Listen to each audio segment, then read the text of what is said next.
السلام علیکم ورحمۃ اللہ وبرکاتہ۔ میرے بھائیوں بزرگوں دوستوں میری بہنوں، آج ہم بات کریں گے حلال طریقے سے کمانے کے لیے۔ میرے بھائیوں، جو شخص حلال کمائی کھاتا ہے اور حلال کماتا ہے اور اپنے بیوی بچوں کو حلال کمائی کھلائے گا، یعنی حرام سے بچے گا، حلال کمائے گا، تو اللہ سبحانہ تعالیٰ کل آخرت کے اندر اس کو جو ہے اجر اس کا دیں گے، اور اس کو جو ہے اللہ سبحانہ تعالیٰ برائیوں سے بھی بچا لیں گے۔ یہ اللہ جل شانہ کا وعدہ ہے، کیونکہ اللہ سبحانہ تعالیٰ نے قرآن کریم کے اندر کہا کہ حرام چیزوں سے بچو اور اپنے اور اپنے گھر والوں کو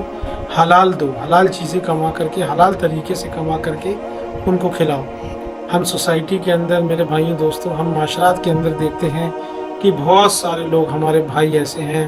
جو ہے جن کو اگر کچھ لالچ اگر دے دیا جاتا ہے تو وہ چند پیسوں کے لیے اپنے جو ہے ایمان کا سودا کر لیتے ہیں۔ جس طریقے سے ہم دیکھتے ہیں کہ میڈیا کے اندر کچھ مولوی حضرات کچھ جو بن کر کے آ جاتے ہیں اور ان کو پہلے سے ڈیبیٹ میں بتا دیا جاتا ہے کہ آپ نے اس ٹاپک پہ یہ بولنا ہے، یہ کرنا ہے، اور ان کو 5-5 10-10 ہزار روپے دے دیے جاتے ہیں تاکہ وہ جو ہے غیروں کے طریقے پہ بولیں اور اسلام کی بات کو آگے نہ رکھیں، دین کی بات کو آگے نہ رکھیں۔ تو میرے بھائیوں بزرگوں دوستوں میری بہنوں، یاد رکھیں وہ پیسے ان کے لیے حرام ہیں، کیونکہ وہ پیسے جو ہے جائز نہیں ہے اس کے لیے، کیونکہ وہ دین کو اور دین کی باتوں کو پیچھے رکھ رہا ہے اور کسی کے کہنے پہ اپنی بات کو آگے رکھ رہا ہے، اسلام کو پیچھے کر رہا ہے۔ تو اسی طریقے سے میرے بھائی بزرگوں ہم دیکھتے ہیں بزنس لائن میں بھی اور بہت ساری چیزوں کے اندر کچھ لوگ ایسے ہیں جو چند پیسوں کے لیے کہ مجھے کو کمیشن مل جائے اور ان کو گفٹ دیتے ہیں لوگوں کو۔ جیسے مان لیجئے کسی ٹھیکیدار کو کوئی ٹھیکیدار کی ٹھیکیداری مل گئی، کسی کو کوئی گورنمنٹ کانٹریکٹ مل گیا، تو وہ اس کو رشوت کے پیسے آگے سے آگے بڑھا کر کے دیتا ہے۔ اسی طریقے سے کسی آدمی کو ٹینڈر مل جاتا ہے یا ٹینڈر کھلنے والا ہوتا ہے، اس سے پہلے ہی وہ رشوت کے پیسے دے دیتا ہے ان کو تاکہ میرا نام آئے۔ اسی طریقے سے کھلنے کے بعد 2 سال کا 3 سال کا کانٹریکٹ ہوتا ہے، ٹینڈر ہوتا ہے، اس سے پہلے ہی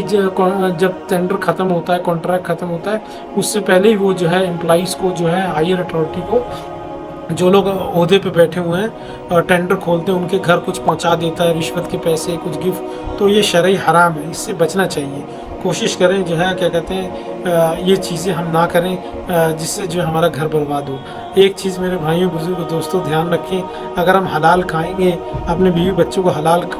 کھلائیں گے تو ان کی تربیت بھی اچھی ہوگی اور ان کے اندر دین بھی جلدی سے آئے گا، ان کی ذہن بھی صاف ہوں گے۔ اگر ہم اپنے کمائی کا حصہ جو ہے حرام کا کمائیں گے، بیوی بچوں کو کھلائیں گے، تو میرے بھائی بزرگوں دوستوں تو اولاد بھی ہماری فرما بردار نہیں ہوگی، اور آخرت کے اندر وہ بھی پکڑ کا سبب بنے گی، وہ بھی اسی راستے پہ چلے گی۔ اس لیے میری سبھی حضرات سے گزارش ہے، اللہ سے دعا کریں حلال کو کمائیں اور حرام سے بچیں اور رشوت سے بچیں، کیونکہ رشوت دینا جائز نہیں ہے، بالکل حرام ہے۔ تو اللہ کے نبی صلی اللہ علیہ وسلم نے فرمایا کہ جو ہے حرام کام سے بچنے کی کوشش کریں اور حلال کام کرنے کی اللہ سے توفیق مانگیں۔ تو میرے بھائی بزرگ دوستوں چھوٹی سی دعا اگر ہر نماز کے بعد اگر آپ حضرات پڑھ لیں، اللہم اکفنی بحلالک عن حرامک واغننی من فضلک عمن سواک، جو حلال کمائی آپ نے کمائی ہے اس کی اسی دعا کی برکت سے اللہ آپ کی ساری جائز تمنا کو اور جو ضرورت کی چیزیں ان سب کو پورا کر دے گا۔ اللہ سبحانہ تعالیٰ مجھے بھی آپ کو بھی عمل کرنے سے زیادہ حلال طریقے سے عمل کمانے کی توفیق عطا فرمائے، آمین یا رب العالمین۔ السلام علیکم۔